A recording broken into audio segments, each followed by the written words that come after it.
All right, Roger. So let's start off with a question about you as an athlete. You grew up here in Texas, but your parents are Costa Rican, and you had the opportunity to be on the Costa Rican Olympic team really perform you had the opportunity to be on the pole vaulting team. And so talk about that time of your life when you were training and you went to the Pan American Games in 1999. So talk about that time, what you loved about the sport. Oh man, so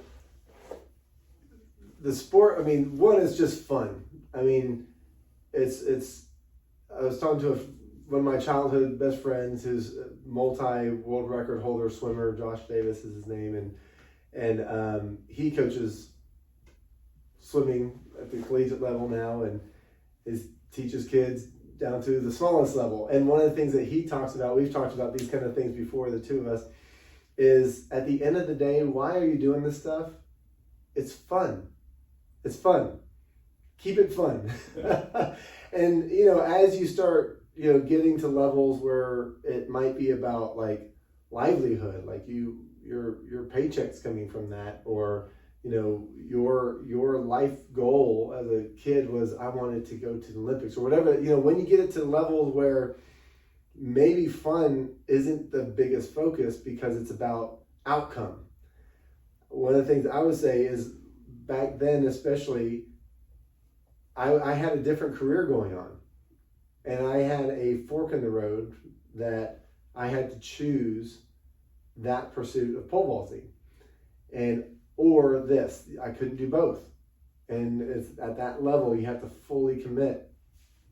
And it's at the end of the day, it was not just fun like childhood fun. It was, but it filled me because it was so fun. And one of the biggest things about pole vaulting that is just inherent in the sport is literally how high can you go? And when I was a little kid in 1984, so I was in third grade, going into fourth grade the summer of, or going, whatever, somewhere around that time, right? Fourth grade. The 84 Olympics were like magical. And keep in mind, in 80, we boycotted. So when I was a little kid, maybe just old enough to remember things, there was no Olympics. So my first awareness of the Olympics was in 84 in LA, insane Olympics. And I remember clearly seeing this guy go over the high bar, in high jump. And it was like he should have come down, but he kept elevating. And it just so totally got me that I was literally just trying to see how high I could jump, like right then as a little kid. And right at that moment, how high can I go became like a theme in me. It just was like instant. And it was so fun. It was just fun. So like at that, even just getting into the sport, I got into it because it was just plain fun. And it's kind of like, sometimes fun is painful to get to a level where you can do it really well. And that's just part of it. You got to sometimes love that part of it too. And kind of like, you got somebody who's not working out and they want to get in shape, they have to love even the part that really sucks. But at the end of the day, you start making this one accomplishment and that's fun, and this one and that's fun. And so I would say kind of at the heart of, even when I made the commitment to be full on, leave my first career behind and go into a big, what if I don't make it or whatever, it had to stay fun, and it was. That kept alive for the most part through everything. So that was probably that's probably one of the things I'd say is one of the biggest ingredients about competing at any level, but especially, look, I'm not like, I wasn't curing cancer. I was pole vaulting. have fun with it. Yeah. And it's an incredible sport because it's really a singular discipline of like using this pole to get you as high as you can over the bar and then safely down onto the pad. Talk about maybe a moment in your career as a pole vaulter where you just feel like you got flow state, or you just like everything was clicking and you just really found your best. Man, I was lucky enough to have a whole year like that. And in that state, it was that I was undistracted. I was fully committed. I literally loved doing because it was so fun that even the pain was fun. Hands tearing open, bloody hands on the high bar gymnastics room, all that. Even that is like, you kind of smile through it. It's a little weird, but through those kind of things, that's the only way you develop the mental muscle to know that whatever the situation was, like, I'm prepared. And when you're there, it just feels like you don't feel human. You feel like you're an angel in a way. That's like, I feel this good. It's like, I don't know, it's just like a kind of crazy feeling, but it's confidence. You know what it is? The feeling is confidence. And confidence is certainty. That's what confidence is. You know the outcome because the hay's in the barn. You've done the work to then become capable of an outcome. And that capability delivers confidence. So performing with confidence, true confidence, not cockiness, not arrogance, and not foolish confidence. Foolish confidence means you haven't done the work. And you're going to get hurt. It's not going to end up well. Or bombastic. You're trying to show off instead of like just something inside you says, I'm ready. And there's no conflict. Right. There's what, in that flow, what happens is there's no part of you that's not with you. Mm-hmm. And so what happens oftentimes with all athletes is you work to do enough quality reps of whatever the thing is so that your brain isn't in the way of you. It's pulling you along. And you're just jiving. Your brain, your spirit, your body are like all synergists that are like wind in your sails. And it's a do no wrong feeling. Not a thinking, a do no wrong feeling. Like nothing bad can happen. That's the flow. Like the flow. And from a neurologic standpoint, what I'd say is when you've done enough reps that you're performing from this place called the cerebellum, that's like the zone. When you're thinking with your forebrain, then you're going to be slow because you haven't done the reps to where this is just a pathway. When you're in the quote zone, you're operating through this part of your brain that you don't have to run through the thinking loop. And it's just as like everything is working for you. Not just with you. Yeah. It's for you. And fortunately, my training partner and I, Scott Hennig, we both had a year together simultaneously, which there's probably not a coincidence that if you choose your training partner, whoever you hang with the most, that's an important factor of your training, right? So we had a year that was like simultaneously, he had it, I had mine, and it's like we could do no wrong. It's one of the best feelings I can recall. So this question just came to me. Like, I'm watching a pole vaulting performance. I imagine there's a sound that the pole vault makes when it hits the trap or whatever. What's that thing called? Box. The box, right?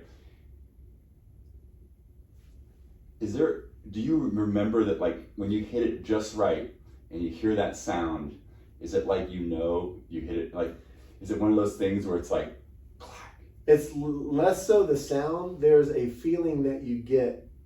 For me, the hardest part was the run. The vault was very easy because when you set the run up right, the other stuff kind of flows. You got to get as fast. You got to get as fast as you can at just the right moment. Right. Your hand. I mean, your body. The body position at that instant moment has to be in a certain way. So if you are supposed to have your arm straight over your head and just maybe a tad bit in front, and your elbow's a little bit bent short, and you leave a 1/4 inch off your arm length, you just kind of screwed yourself. If you got to work to where every step as you come down lands on the exact same part of the track, so that when you leave the ground, you know exactly where your foot should be, and it is there. So that when the wind is blowing at 5 miles an hour at a tail crosswind, are you going to end up at that same exact spot if it's blowing at 7 miles an hour?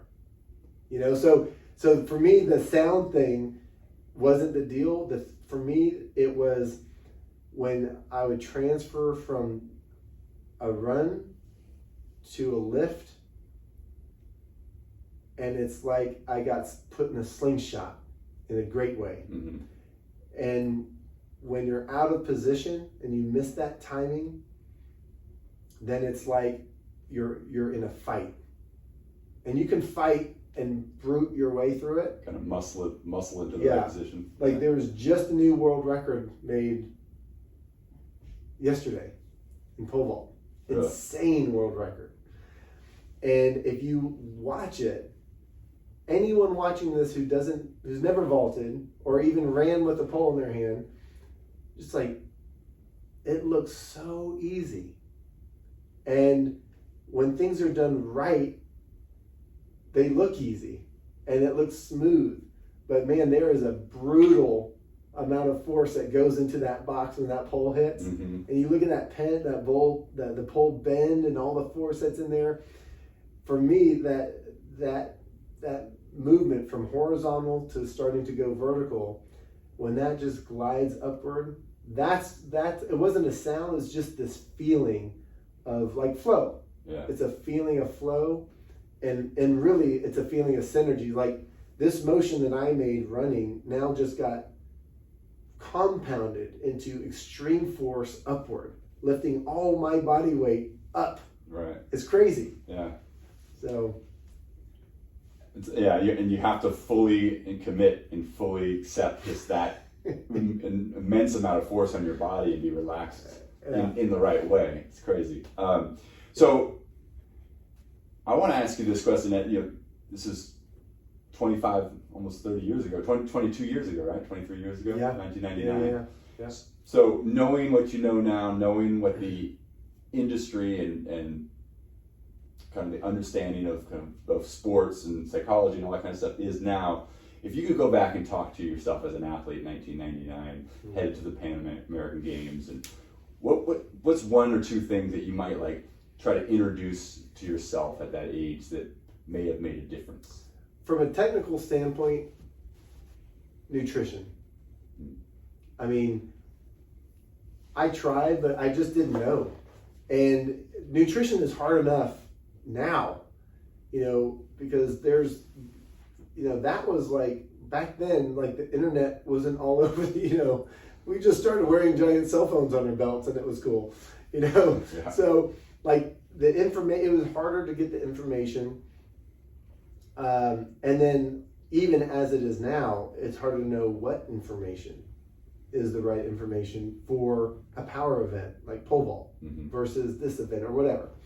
So that part, I was grossly undernourished, I believe, during that time. And in what sense? Like just having the right macronutrient ratio? So, break that down a little bit. So, 100% here's just an example in a day, Sure. day in life. So oftentimes we'd have 2 workouts a day. Mm-hmm. So we have a track workout, and whether that's vaulting or running or long jumping, whatever, it's at the track, and that's sometimes about a couple hours long. And then we got a gap in between there. And this is an exact example. I had a box of like shakes, like protein shake, packets. Mm-hmm. And I'd go leave the track, put it into a container with some milk. Nothing hydrates you like milk. So I hear. and then let my belly not like balloon up from just a giant thing of milk and powder. And right? whey protein. Yeah. More.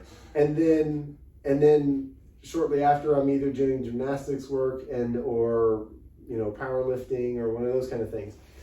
Now, add on to that this is in Texas, and this is in summertime, Texas, which is like a bazillion degrees in your vehicle, which is exactly where I kept my shake powder.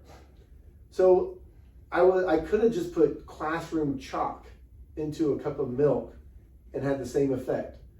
Anything that might have been useful had been cooked out of my powder, right? So then I'm basically going Don't to work. store your whey protein in your car, folks. Yes.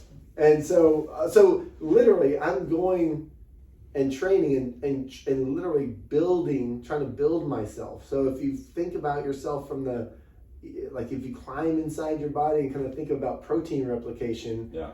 you've got to have some raw materials to build with. If you aren't eating well, if you aren't putting those materials in there, you can't build from stuff, so you have to steal it from places. Mm-hmm. So you can, now I know stuff like how you will rob amino acids off your liver.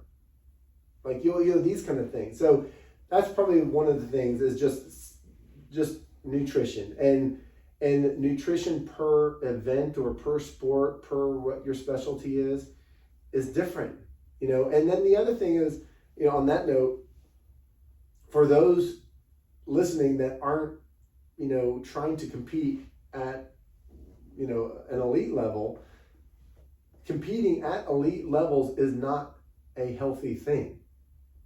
This is not for health. Like training as a pole vaulter is not healthy. It's not for health, right? It's not something you can do for your whole life. It's It's for a performance. window of performance. Well, when I retired, mm-hmm. that's when I started monitoring my heart rate, because I was a power athlete before. Cardio didn't matter. Now, I was super fit and I had actually pretty good endurance, but my heart, after I retired and started actually training for health, my heart couldn't go one lap around the track without getting out of my cardio zone. And I wasn't even close to breathing hard. So that said, sport-specific stuff for professionals is about performance and outcome. It's not about health. So when people are looking at people like I was shredded. I mean, I was 4% body fat, 184 pounds. I could jump high. I could lift a lot. I could do all these things. And I looked like, I would like to look like that guy right now. Mm-hmm. But I'm probably healthier now than I was then, So from a nutritional standpoint, that's holistically yeah. But and then mindset wise, I mean, I will say I've just been kind of a mindset healthy person as a kid, for the most part. I mean, we all got our things. I got my load of things, I'm sure, but I've always had confidence, and enjoyed some things. Like I enjoyed the opportunity to fail. Like I am not afraid to fail at all. And that's a huge strength of mine. I've come to realize that is just not everyone's like that. and I'm okay to fail.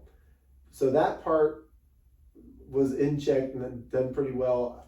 And then the last part I would probably coach myself on, or if I was myself talking to me back then now, it would be to surround myself with more experts. More people to give you feedback on how you can be better. Yeah, and not necessarily more, but maybe like I had one source for my coaching. And then that source went away at the most critical time. And so I could have reached out, and I had the ability to go and plug into a great resource. And I don't know why I didn't, but I didn't. But I know a little bit why I didn't. But all that said is, you've got to have someone above you. Michael Jordan still had a coach. Right. And a personal trainer. Yeah. Yeah. And a nutritionist, all that. Yeah. Yeah. And a mind coach. Yep. Like they did, I know the stuff they did. And so so you have to pull from higher than you if you want to expect to elevate.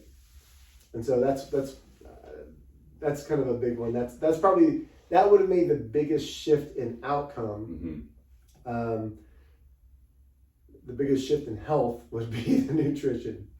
Well, I think too, when things are going well, like you're talking about that year where you just felt like you were in flow a lot, and you and Scott were working together really well, like you probably didn't need those extra coaches, but when injuries happen, when things start to kind of not quite go as well, that's where you need the people around you to kind of keep you on track and provide the information that you wouldn't naturally understand. Yeah, and even recognize hey, guess what? It looks like you're in a spot where you need to look for support. And probably that's one of my biggest deficits is I think I can do all kinds of things all by myself. Right. So. Yeah. Okay, so before we get into you as a functional neurologist, and I want to spend a lot of time about that, I do want to talk about that time you mentioned like another career. And from 1994 to 1999, you were a behavioral modification specialist at SeaWorld, and also a SeaWorld beluga whale, dolphin, and killer whale trainer. Boom, mind blown, right there. That's a whole nother podcast we haven't talk about. But talk about that experience in the sense of like, what did you get from that? How does that inform who you are? Oh man. So that was my first quote, like real job, which is probably weird for most people because it's such a weird job. You think about being a killer whale trainer. So what I got from that is relationship is probably one of the biggest things. So behavioral modification as a career is mostly about shaping behavior toward a predicted outcome of behavior. But this is behavior of a living organism. And it doesn't matter if it's a 10,000-pound killer whale or if it's a 30-pound child or if it's a 20-pound dog. Behavior in mammals is mostly the same. And so there's some truths about it that when you can't use words as you can't with infants, dog, you can with dogs, but with killer whales, you aren't using words. They have ears that you can't see, but they have ears, but that's not how we communicate with them. And let's pretend that you did know. Well, this happens there all the time. It's funny to see if you go and watch at SeaWorld. Trainers do sign language of sorts with the animals, with the marine mammals like the killer whales, belugas, dolphins. There's body signals that we do that mean something. if you watch when the animals are just kind of swimming around and somebody comes up to the glass, like between shows or whatever, and they try to do the exact same body motion or exact same sign language that we would do, they don't do anything. There's no response. Well, why would that be? Because there's no relationship. Yeah. There's no relationship. And so one of the things that I got from SeaWorld was the deep, deep value of a relationship built on consistency, on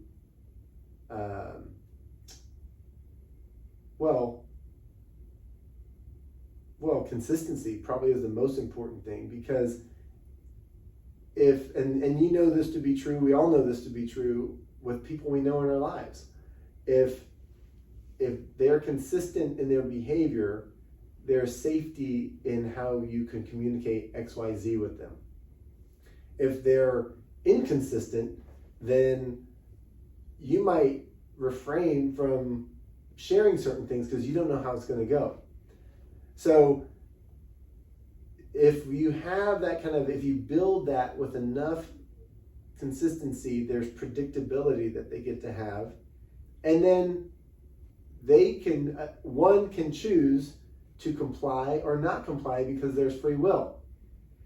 And so if it's a bigger payoff to not comply, as you know, sometimes we work with the animals, and you know what's more interesting than interacting with me, the trainer, is if she's in heat and I want to get it on, those hormones are way more important than what I want to be doing with them, or than this bucket of fish, or than the belly scratches that I'll give you. Right. So there's payoffs, right? So sometimes the behavior, but if you have a consistent behavior enough to where, or relationship enough to where they know, you know what, I know that if I comply with you right now, I'm going to be in a good situation later. I have that trust. And in that case, like, hey, you know what, when we're done, y'all two go have a date night. And that's kind of how it would work, there. And I would say another big thing is just hard work. People, there's the entertainment side of SeaWorld, and SeaWorld is very different from when I worked there. But there's the entertainment factor of SeaWorld, and they look at it like just the fun and games that a show looks like. Just like, if you see an actor, or if you see a dancer, or you see Michael Jordan back in the day, like playing and like jumping up, his tongue's hanging out, he's having fun, you don't see the 10,000 reps that happen. So there's a bunch of hard work that there's just no way around it. And back to the relationships, there is no way to shortcut a true relationship. So those are kind of, the relationship and consistency and hard work, those all kind of go together. Yeah. So those are some big building blocks for me, is just there's just no other way than the tough sledding. You got to get the tough sledding before you can get to the smooth sledding. Yeah. Yeah, I love what you're saying about just communication with animals, mammals, dogs, kids. Anybody has to be built on trust, that authentic relationship and that consistency. I think if you're listening and you're a coach and you're thinking about, how you can get more out of the kids on your team or something like that, you got to think about your ability to show up consistently every day in that way. Let's go to you as a functional neurologist. You spent the last 17 years of your life as a chiropractor, a functional with a degree, with a diplomate and fellowship in neurology. Yeah. And you've really specialized in a lot of different things, and I mean, there's a laundry list of various, programs that you've taken and stuff you've created to help people. And just in your 17-year experience, talk about working with athletes and working with general population and some of the things that you feel like probably people miss, but are super important for people to not just stay healthy, but be able to really show up in their best for life. Man, boy, there's a lot on that list, actually. I'm sure there is. And it's funny because sometimes it's the simplest things that we overlook, and it's kind of like the old KISS rule, right? Keep it simple. So, from a training standpoint, things that are missed are sleep and water. I mean, you think, with all the neuro and all the years of that stuff, there'll be something really big. But look, you got to think about just if you don't get sleep and that is forced upon you, that is called torture. It's called sleep deprivation torture. Mm-hmm. So your body cannot perform that way. And so in our society especially, oftentimes we can wear as a badge of honor that number of hours we work and all these kind of things sometimes. Or even how long we train. Like, because you can overtrain just like you can overstay up. You can be overactive, So being underrested has such a cascade of downflow fallout, so how simple that is. Mm-hmm. I say. So what do you recommend? Because I know it depends on if you're an elite athlete or like what your kind of the output of your the stress in your life is. But what's a general thing that you tell adults? For us, well, one, I get asked a lot, especially as a chiropractor, what's the best bed, what's the best pillow, and my answer is I don't care if you sleep well hanging upside down by your toes. If you wake up well and refreshed and ready to go in the morning, then you got a good sleep. Okay, so if that's on a $5 mattress or a $5,000 mattress, great. So there are people who just require more sleep, and there are people who require less sleep. There's not a number on like what is the best sleep. Now there are gobs of studies that say people need this much. And I will say there's different times that people need different amounts. I've got a 9-year-old at home, a 13-year-old, and a 16-year-old. And you can watch as a parent, you can see the needs of a growing body, nervous system, hormonal system, skeletal. You see the needs change. Mm-hmm. You see the needs change as, we see executives who have different demands and so forth. And somehow they can ramp up. College students going through finals can go through all this stuff, but you do that too long, and what's going to happen? Crash and burn. So as far as what is the ideal amount, so wherever you are right now, you might ask yourself, okay, if I had a 4-day vacation, let's just pretend, and you went to sleep and you woke up when you wake up, what would that time frame be? And then when you wake up with that amount of sleep, you don't have to be bright-eyed and bushy-tailed, but are you truly awake? And so if you did that over a few days, or let's say that you had 2 days of the weekend or 1 day of the weekend, but you can have multiple weekends over a month that you can put together several days of just waking up when you wake up. Note what time frame is that, because your cycles of sleep, you have multiple cycles during the night. They can vary a little bit what the total number of cycles they are. If you wake up like not rested, you might have woken up at the bottom of the cycle. Mm. And so if that happened at 6 hours, but if you woke up at 6:45 or even 5:15, and you were like, boom, ready to go, that tells you something. Right. So, this is where people they got to be a little bit tuned in. So there's not, I know everyone wants like a single answer, and there's not one. Yeah. There's just not one.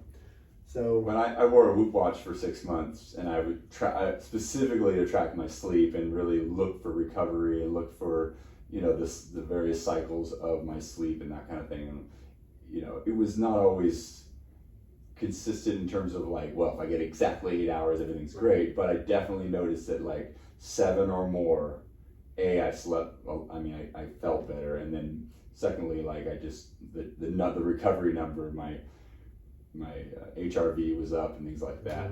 If I got less than 7, I just felt like I got hit by a bus. Yeah. Okay. And Perfect. that's just like, and it was a very obvious feeling of like, oh, you like wake up and you're like, oh, this is not good. Yeah. You know, you just don't feel recovered. So that is you taking note of, and actually pursuing the answer to that. Yeah. But you know, hey, 7 and under, this is bad news. So what's that make you do? It makes you change your behavior toward the nighttime stuff a little bit, so you can make sure that you can create a window that allows. You know, and the other thing is, if you don't get it, then just how am I preparing for that next day?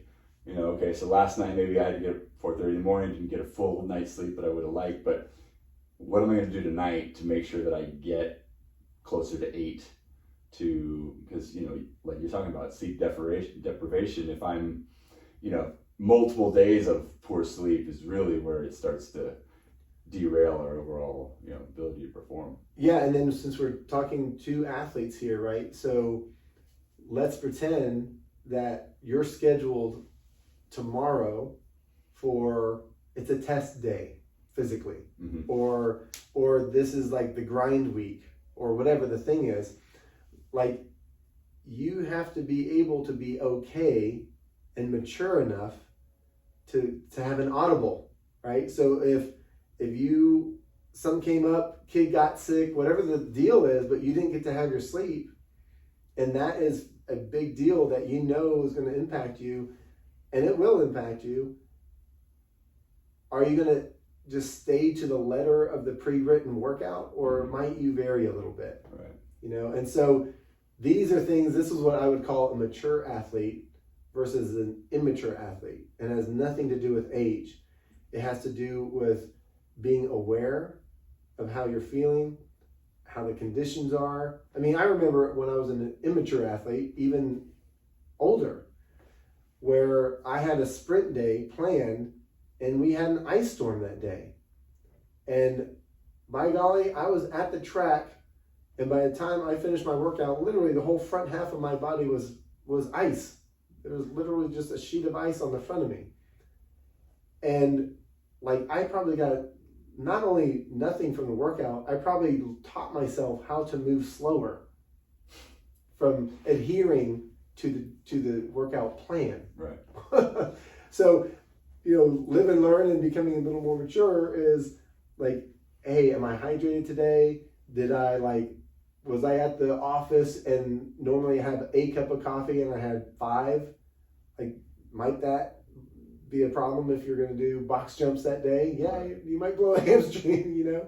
Yeah. So these are just like things that you might have to modify for things like sleep or whatever, but I call that being a mature athlete, you know? Yeah.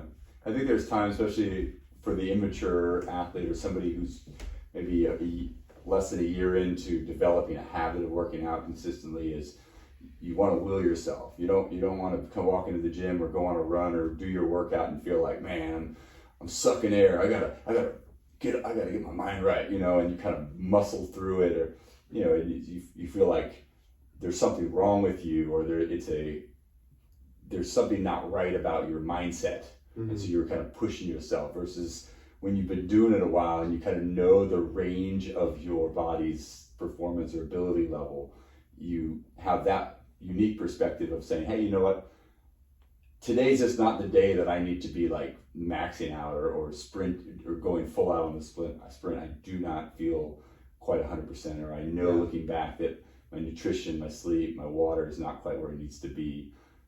It's not worth it to go that far, because you're not judging yourself on, you know, you're already all in, right? Like, I think that's oftentimes like, if I'm not 100% for the workout, am I all into what I'm doing? And once you know you are, you realize it's not really about that. It's about modifying things based on what's right for this moment. Right. I think you make a great observation. A huge point is context. You know, if you're new to the lifestyle of, let's say, committed long-term fitness, it's a lifestyle.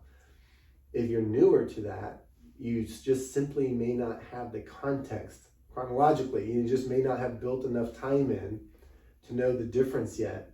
And those things, you know, you just learn those things like You learn when you're a kid not to touch the hot stove. You know, sometimes you just got to get burned to learn. And you learn the difference between just will versus checking in with yourself. You know, so, and sometimes it's just, it takes time and context. You know, it takes time to build that context. Yeah. I think that's part of the exploration. You talked about like that year in which you just like were in flow, you know, like you almost look forward to like the hands bleeding, and I think about like, you know, every workout or every time you go out and do a sport or perform, you're not going to feel 100%, but like, hey, my knee's feeling a little weird today. Like, is there a couple of stretches, or maybe I need to do a little bit more mobility? Is that something that's a soft tissue thing or an actual knee thing that I need to be concerned about? Like, and figuring it out, working around it, and being excited that you figured it out or that you made the right choice versus just like, again, powering through and you're limping around for 3 days because you just muscled your way through squats versus, you know, considering what your body is telling you. Or, you know, another example of that is, okay, the workout says I'm supposed to do whatever rows and I don't own a lat pull machine. Okay, well, do you have bands and can you mimic it? You know, it's like, what's going to stop you? Right. You know, so to the point you get excited about figuring out, you know, here's another way that works. Yeah. You know, just kind of working that same kind of on a side note, one of my favorite things to do is go on vacation and find gyms and do my workouts at the gyms, and because you never have the exact same machine, you're like everything's a little bit different. But I just love going to a gym that I have no idea, I've never been to, and just kind of like doing a workout and making like kind of just something kind of like it's an adventure, it's like going on a hike for me. It's just weird and fun. All right, so functional neurology, like a lot of people won't know what that means specifically. It's kind of in the realm of chiropractic care, but it also has a lot of other aspects of it that really help you understand, diagnose, and help people solve their problems. So talk about that. Yeah, so pretty much any time that you hear functional as it relates to healthcare, the word functional is really saying looking at the root cause, looking at the underlying root cause. So if you hear functional medicine, functional neurology, that's like where the focal point is what's behind what you think is a condition, what's behind that. Because just because there's a label for it, a diagnosis for it, doesn't mean that that's the problem. I mean, all the time it's not, because that's not how the system is set up. Mm-hmm. It's an insurance, money, drug system, and it's about conditions. So functional means about what's the root cause of the problem. Okay, so in neurology means of the nervous system, but what is the nervous system? So the central nervous system is the brain and spinal cord, brain stem, spinal cord, and the whole rest of the nervous system is the peripheral nervous system. So how the body communicates, so sends information out, executes, and sends information back in, that is your nervous system. And your nervous system talks to every single cell, tissue, and organ in your body. So functional neurology is about finding what is the root cause problem that someone's presenting with. So they may say one thing, and that's great, and it's not like I humor them what they say. It's like, yeah, no, I listen to them. But if you say you have condition A, because this is what all the doctors have said, and meanwhile there's been no resolve to it, despite all the years of drugs, surgeries, or therapies, or whatever, that label doesn't mean we found what the problem is. So we have to go hunt for looking for the problem. And so the fun part to me about functional neurology is that it's wide open, because every single thing in the body involves the nervous system. So when you understand the ins and outs from the smallest components, subcellular components, to the highest components, the whole organism, the whole person, it's easier to find, knowing how those work or how those ought to work. It helps you see where they aren't working, and that gets you closer to the true root cause. And so when you can finally drill down and find that root cause, it gets pretty easy to help them. And so, because once we get to that spot, then many factors change. And most disease patterns, dysfunctions, and so forth are really, it's usually a single or sometimes two different things going on, one or two things happening that cause this huge ripple effect of dysfunction. And so it makes me look like a genius when I find those things and these people heal. And I tell them all the time, I did not heal you. I cannot heal you. You were created to heal. Your body is a healing machine. You get a paper cut and it's just going to heal. There's things that you can do to make it heal more quickly. There's things that you can do to make it heal more slowly. Mm-hmm. And so when you identify what things are standing in the way of that, and you can help to influence that predictably using not just the nervous system, but the muscular system, the chemical system, which includes nutrients, also includes toxicity, and your thoughts and emotions. All of that, those are real things that impact your body. And when you can triangulate in on that thing and get to the root cause, the system works better. And that's really what functional neurology is identifying the root cause issue in the body, helping either to eliminate an excess or to fill a void so that the body returns to its inherent natural design. So people come to doctors all the time to get, quote, fixed. Mm-hmm. And I tell people who come to me, like, I can't fix you. I can't heal you because you're made for healing. And I use this example, like the statue of David is a masterpiece. You know, everyone's going to agree, right? Carved out of a single block. So there is the masterpiece. We were created as a masterpiece.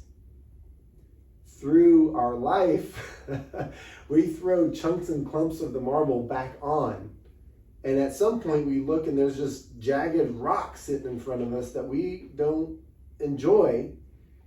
And I can't make a David out of that thing, but what I can help happen is to remove the chunks and clumps of marble and boom, there's the masterpiece. Because we were already made that way. And so this is what functional neurology is to me. And so this is why people, this is why I get a lot of credit from our, people that see me for healing. And I tell them all the time, it's like, I don't heal you. We identified the root cause and we helped you to take care of that. And their body gets better because we were just amazingly created. I love how you say that, and just, one of the things that this year you were honored with one of the top doctors in America in 2022, and you've been extremely successful here in Austin, really helping people, and it's, there's lots and lots of testimonials about, people's success and people kind of finding their David, to use that analogy. Right. Let me ask you this, like you talk about root cause, a lot of them brought up recently about gut health and kind of how that can really positively or negatively affect the system that we of our bodies. Talk about gut health and what you've seen over the last 4 or 5 years with that. Yeah, well, this is, I'm really excited. That's a rabbit hole, isn't it? No, it's great. It's great. It can absolutely be. Yeah. And this is, I'm excited that in recent years, there's finally more doctors moving toward what's called functional medicine. And functional medicine is, again, looking at root cause of and a lot of times they're looking at gut and endocrine kind of things. And a lot of times they'll be using nutrition to help that. And sometimes, oftentimes they should be incorporating lifestyle into that. And sometimes they use medications for that. But ultimately, functional medicine, a lot of them are starting to deal with gut health, which is very exciting. My beef with that is if you don't have a connected, a bridged and balanced brain-gut connection, one will not heal. If one is experiencing a chronic condition, especially, let's say diverticulitis, let's say it's Crohn's disease. It doesn't have to be just a gut condition, but the gut is 80% of what makes your immune system, is 80% of what gives your brain the neurotransmitters to function. And it keeps the outside world out and lets only the certain things in that we need to have to rebuild and repair. Mm-hmm. And when that's damaged, which can happen from many, many mechanisms, you can come in and heal it different ways. But again, looking at a root cause standpoint, if you aren't looking at how the brain influences the gut to become inhibited, to then become dysfunctional, then you're missing the boat. And so, fortunately, there's more and more work being done to help gut health. But if the brain and gut aren't bridged and balanced together, and this is critically important, that work has to be done simultaneously, then one will not heal long term. You can do the gut alone, and one can get phenomenally better for several months, and then they will be back there if the brain is still not balanced. And in functional neurology, we're the only people out there who focus on brain balance. So an example of if you just someone did blood work and came back that some levels were off, and there was a clear hypothesis that the gut was unhealthy.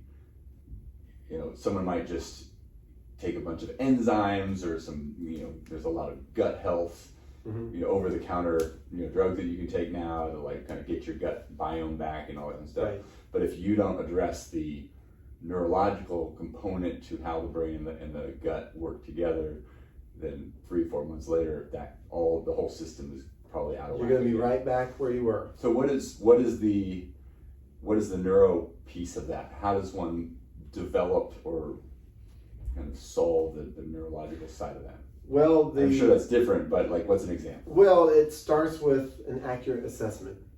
I mean, you first have to know. It's like if you walk in, if you're at the map, if you open up a map, old school map, and say, this is where I want to go, but you don't know where the you are here point is, then good luck, right? So you have to have an accurate assessment. That's the first thing that has to happen to get there. And unfortunately, the national average for doctor visit time length is 7 minutes, because this is what insurance will reimburse. So the docs have to keep their lights on. Now, I don't do 7 minutes because you can't get to the root cause in 7 minutes. You can almost not say hello in 7 minutes, right? So it starts with being properly assessed, which means a proper history. And you cannot do an accurate history in 7 minutes with a chronic condition, period. So you have to have a proper history where the doctor actually listens to you. And we all as doctors go through school hearing the same thing all the time, which is 90% of the accurate diagnosis comes from the history. Yet, almost no doctors are present anymore in the room while they're taking a history. Instead, a tech is in there with an iPad asking you yes or no questions to click on a pad. Absolutely. So Sherlock Holmes didn't send Watson in and tell Watson to come back and tell him, here are the variables to consider, because Sherlock Holmes Watson doesn't know. Watson doesn't see the way that Sherlock Holmes does. Right. So the history is really important, and then a workup is important. And this doesn't have to be a $1 million MRI or nerve conduction velocity test. It doesn't have to be these fancy schmancy things. In fact, most of the times they aren't. So just getting a proper assessment is the most important thing first. Because then you can see, okay, here's where the body is, here's where the gut is, and yes, in a non-invasive exam, you can evaluate the gut. You don't have to go up in there or down there or ultrasound it or CAT scan it. It starts first with an exam. Too oftentimes these days, what doctors are doing are outsourcing their thinking to machines, run a patient through a machine to spit out a report to tell them what to think. And so the art of listening to a patient and evaluating a patient is being lost, like, by the day. Yeah. And so that's the most important thing, is a proper assessment to then know, well, then how do we connect? What's missing here? What's out of balance? Yeah. So we can put these things together so the brain and gut can be bridged properly. So for some of the listeners or athletes who may not have necessarily conditions, but may want to find out more about what's going on inside. Because most people, this is an interesting thing. I had a conversation with a fellow trainer, and we were talking about how people that are athletic are really good at being very functional, even with a dysfunctional system. Like, when people are not that athletic, they usually get hurt pretty quickly when they're being dysfunctional, whether in their movement patterns or in their lifestyle. Oftentimes athletes can kind of will themselves really far into like dysfunction before they actually have symptoms that cause them to come to see a doctor or a functional neurologist. Like, so for someone who may not know that they even have anything, like what would be a good kind of assessment or check, or just like, hey. Okay. Yeah. So here's something you can do right now if you're listening. There you go. Okay, so let's just do this seated, because I don't know who's listening and I don't want anyone falling over. Maybe driving, maybe working out. Yeah, if you're driving, do not do this at this point. So just put your hands, your arms straight out in front of you, and close your eyes, and very slowly put the tip of your right ring finger to the very tip of your nose. Okay, bring it back out. With your eyes closed, put the very tip of your left ring finger to the very tip of your nose. Bring it back out. Now, did both right and left find the tip of your nose equally or not? So I just did this, and my left was pretty much spot on. My right was about a half-inch high. Yeah. So I hit the bridge of my nose, not the very tip. Right. So we could either move your nose or we can balance your brain out. Okay. So how simple is that? Very simple. It's very simple to do. Now, if we broke down the spinal cerebellar pathway, you would see how it's crazy complicated, all the things about you that have to happen right for you to operate balanced. But to fix that stuff, it doesn't have to be too complicated. Your body's already put together amazingly. We just have to push the right buttons. So if you missed your nose on that, you know that your brain's out of balance, because what controlled that was a system of sensing joint angulation, sensing where is my face in space, where does my nose start, where does it stop. Maybe you hit your nose and you kept mashing through. Maybe you stopped before your nose and you're like, I didn't feel anything, so now I'll keep going, right? So that's just one little example of testing one part of the brain. So when we do this kind of thing, there's a series, there's kind of like steps of this. And the longer that somebody's with me, the harder I have to make it, because they keep getting sharper and sharper and sharper at these things. You're fine-tuning these. Right. So, but that's a simple one, for example. But here's a practical one. If you aren't going to be, this is one that comes up frequently, is people who just say, yeah, I'm just kind of clumsy. I've always just been clumsy. Or you suddenly become clumsy. Like this week, I'm just off. If you hear like a phrase like that come out of your mouth, Yeah. then you need to get your brain checked. If like you aren't clumsy and you've knocked over a glass of water this week and you never do that, like that's not normal. You know, stuff happens, right?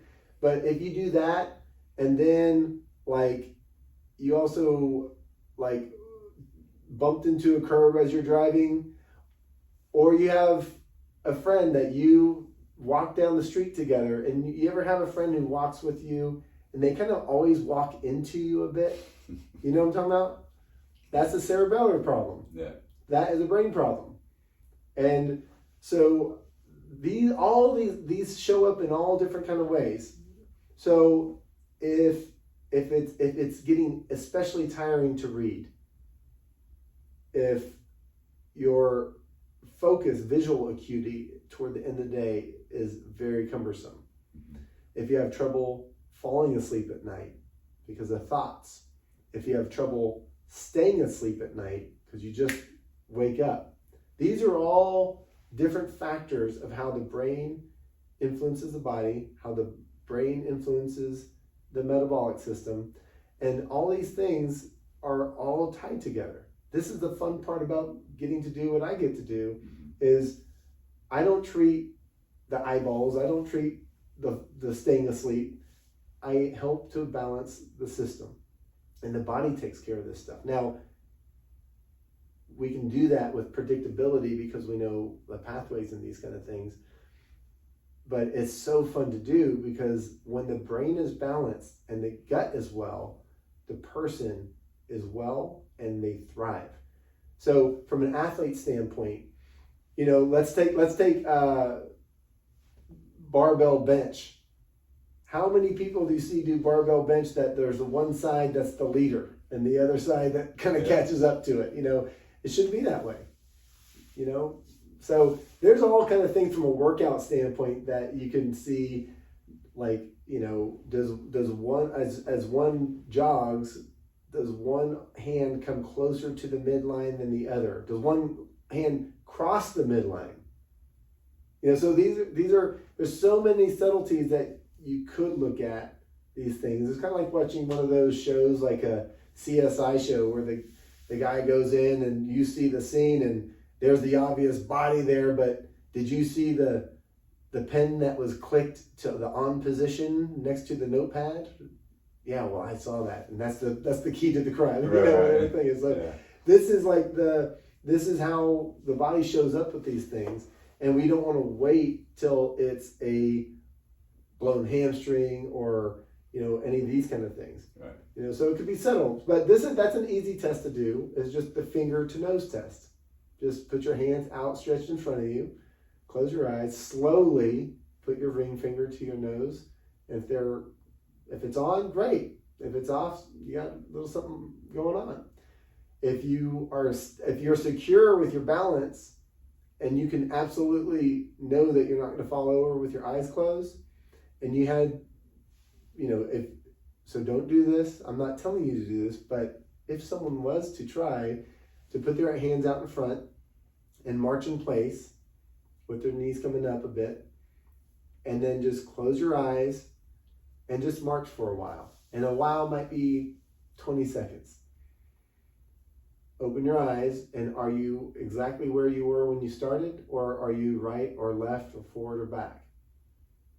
You should be in the same place. Right. Did your body kind of instinctively move a little bit, rotate a little bit to the left or to the right? Yeah, and you won't feel it. You won't feel it happening until you open your eyes and like, wow, I moved. Yeah. That is an extreme amount of coordination to be able to do that. And it tells us a lot about the state of the brain and how the brain is understanding the body, what the body is executing, and what the body is telling back to the brain. Right. And so if you're not dead center where you started, where is the breakdown on that? Yeah.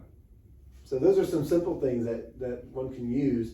And look, these aren't like, you don't have to have like, when I'm saying your brain's in balance, that doesn't mean like you've got some medical issue, but you're not balanced and therefore you're not at your optimal self. So if you're someone who's you're busting your hump, doing the hard work in the gym, it's easy for a functional neurologist to help you get balanced out. It's not hard for us. Yeah. And now your hard work becomes fruitful. Yeah. Yeah. So those are, I mean, I think there's always ways for people to get, there's always ways for people to look for, just getting more information is crucial. Like, if we don't know it, we don't know to fix it or to address it or take a look at it. And so if you're listening, a couple of tests you can do. Ring finger to your nose on both sides with your eyes closed, or march in place, arms out in front. See if you end up in the same spot after 20 seconds of having your eyes closed marching. Well, hey, there's so many more questions I'd love to ask you, but I do want to kind of bring this to a close. But I have a question for you on a certain device. It's the iron neck. Oh, okay. Yeah. And so you're a father. You talked about your kids. You have a 16-year-old who's a wrestler, right? And you've had some experience working with wrestlers and some of the challenges they have because of just the extreme compression and pressure that the neck goes under when wrestling. And so you bought your son an iron neck, and I am one of the spokespeople for iron neck now. So I'd love to get your feedback on your experience working with the iron neck and just what your thoughts are on it, why you're using it. Sure. So first, you look at, this is important for everybody, but it's critical for some people. So quick aside is, first, there's a whole conversation to be had about the curve of the human neck. And there are many, many studies that will show that the normal curve in the neck being preserved is essential for high quality of life, and loss of the curve of the neck is directly correlative to a shorter lifespan. So it's one of the leading predictors of mortality in seniors, is loss of the curve of the neck. Now, say that because you can have a whole conversation on just that one thing, but the point is, the shape of your neck is vitally important. And so when you deal with certain sports, like any of your martial arts sports, and wrestling, me with a wrestler's son, they use their head and neck as appendages to, quote, strong arm people. You use it like it's an arm or something, right? So the strength, responsiveness, durability of that area is really, really important. Like you said, I do have history with working with wrestlers from years ago. And one of the things that I found very interesting, these were high school wrestlers, excuse me. These were high school wrestlers that, doing their intakes and taking their x-rays, they all look the same. You can erase the name and just put the x-rays up one after the other, and you think you might be looking at the same person over and over, and these are all the same neck. These are all the same shapes of different people's spines. And by the way, this is true not only for your martial artists, but I see this with lawyers, I see this with dentists, I see this with jewelers. So any of these careers where they are very head forward posture, most careers now are head forward posture because it's at the computer.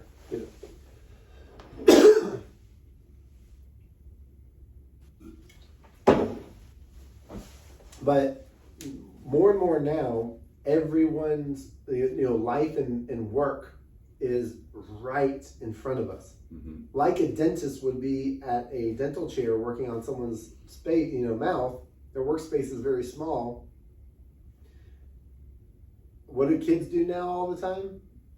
They're on their phone mimicking these things. Yeah. Where I used to see this mostly with lawyers who spend high time reading at the computer, writing documents, dentists like that. Now it's like become more ubiquitous where... I've seen it with kids. Oh my gosh. My second worst head translation forward was a 13-year-old cheerleader. On the outside, she looked great. Yeah. When you take the x-ray and you do the measurements, it was terrible. So this isn't a conversation for just fighters. Yeah. Okay, is what I'm saying. So what the Iron Neck offers is the ability to get functional movement. Means root cause. We're dealing with root cause. So the old school way of doing neck strengthening and fortifying the neck was using the neck like a hinge and a lever. And so one of the things that I really love about the Iron Neck is the multi-directionality of it, the neutrality of it. And so this is really important from my standpoint, as also just what I do for work, for a career, is helping people keep their head on straight. And so being able to maintain a neutral position while being able to get 360 on the force applied to the neck, and then being able to do what we call complex nonlinear motion, or like a figure eight. Yeah. So being able to do that with a fixed directionality and a sliding directionality to it. And then for me, the other big thing is, this is more from the functional neurological side. Your midline cerebellum, this part of your brain, is yoked in with your eyeballs and with your vestibular system. So balance, eye movement, and spine control are all wired together. And so you can train with the Iron Neck and just develop spinal strength with that. That's great. I would say what's more important is to wire in your spinal strength, the structural integrity that you develop at the same time, with the speed that the nervous system fires with, by orchestrating eye movements and throwing the vestibular functionality in there at the same time. So from a functional standpoint, doesn't matter if we're talking about a fighter or if we're talking about someone who's driving in a car and there's a flash to your right of a car coming, your eyeballs go first, your head comes second, and all orchestrated almost simultaneously are muscle contractions.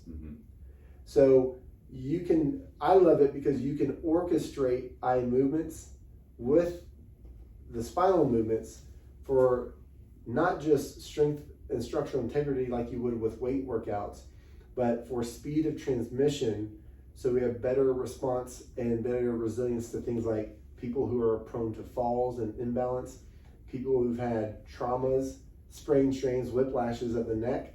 And so whether that's from taking a kick to the head or a car accident or falling off your skateboard, what people don't realize is overstretching these muscle spindles and these Golgi tendon organs and the tendons makes the responsiveness to positional changes lag, which then puts the joint in a greater point of vulnerability.